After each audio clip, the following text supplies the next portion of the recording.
तो चलिए शुरू करते हैं। खबर तो यह है, पंडित धीरेन्द्र कृष्ण शास्त्री को नागपुर के बाद अब छत्तीसगढ़ से भी चुनौती मिली है। कवासी लखमा ने बाबा को चैलेंज किया है कि प्रदेश में धर्मांतरण साबित करें वरना पंडिताई छोड़ दें। इस चुनौती के बाद प्रदेश की राजनीति और भी ज्यादा गर्मा गई है।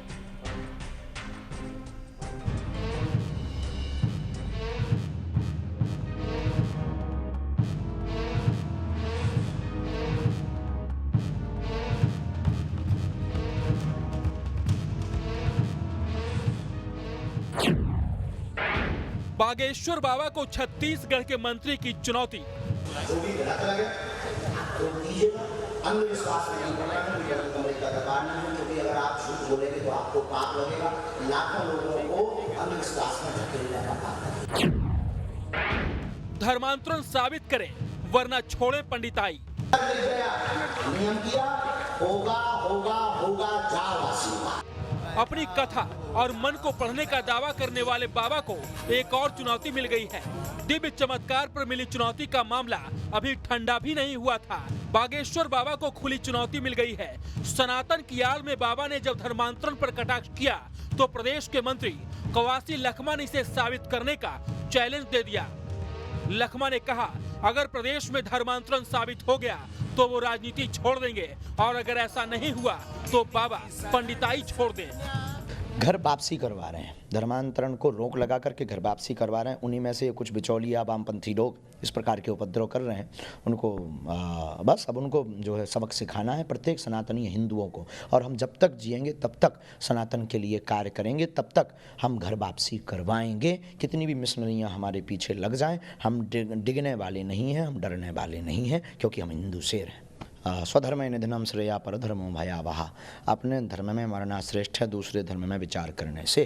तो समस्त छत्तीसगढ़ वासियों से हमारी प्रार्थना है, आओ हम सब सनातन की अलग जगाएं। यही महाराज को नागपुर में कोई चुनौती दिया है क्या? हम पूरा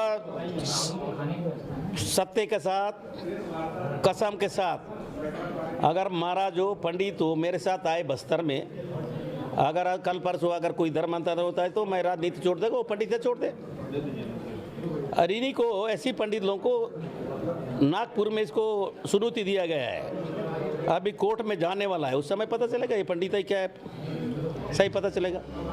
वैसे तो बाबा धर्मांतरण और सनातन पर पहले से भी मुखर होकर बोलते रहे हैं, लेकिन जब से नागपुर की एक समिति ने उन पर चमत्कार के नाम पर अंधविश्वास को बढ़ावा देने का आरोप लगाया है, उसके बाद से धीरेन्द्र शास्त्री हिंदुत्व की रक्षा को लेकर और उग्र होकर दुहाई देने लगे हैं।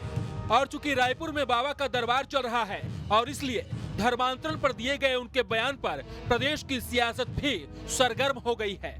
17 जनवरी से पंडित धीरेन्द्र शास्त्री रायपुर में हैं। 23 जनवरी तक बाबा राजधानी में ही रहेंगे। उनकी कथा में रमन सिंह के साथ साथ राज्यपाल अनुसुईया उइके भी शामिल हो चुकी हैं। आने वाले दिनों में कथा में और भी बड़ी राजनीतिक हस्तियों के पहुंचने की संभावना है। इसीलिए यह तय माना जा रहा है कि आने वाले दिनों में प्रदेश की सियासत भी गर्म होगी। बागेश्वर धाम के पंडित धीरेन्द्र कृष्ण शास्त्री के ऊपर नागपुर में कई तरह के आरोप लगाए गए और उन्हें चुनौती दी गई, जिसके बाद धीरेन्द्र कृष्ण शास्त्री ने उस चुनौती को स्वीकार किया। स्वीकार करने के बाद रायपुर के दिव्य दरबार में इसका जवाब भी दिया है। लेकिन अब हद तो तब है जब छत्तीसगढ़ के एक मंत्री ने धीरेन्द्र कृष्ण शास्त्री को फिर से चुनौती दे दी है। धीरेन्द्र कृष्ण शास्त्री के लिए उन्होंने कहा है कि अगर छत्तीसगढ़ में धर्मांतरण हो रहा होगा तो वो राजनीति छोड़ देंगे, और अगर नहीं हो रहा है तो क्या वो पंडिताई छोड़ेंगे। इस सवाल के बाद माना जा रहा है कि छत्तीसगढ़ की राजनीति अब इसमें गर्म आने वाली है। विपक्ष भी अपने तेवर से कुछ यही जता रहा है। वीडियो जर्नलिस्ट प्रमोद देवांगन के साथ अंकुश शर्मा, न्यूज 10 मध्य प्रदेश, छत्तीसगढ़। अब इसमें खबर तो यह है कि छत्तीसगढ़ में भी इस साल चुनाव होने हैं, इसीलिए नेता भी बाबा की कथा में हाजिरी लगा रहे हैं ताकि हिंदुत्व के नाम पर वो भी वोटों की फसल काट सकें।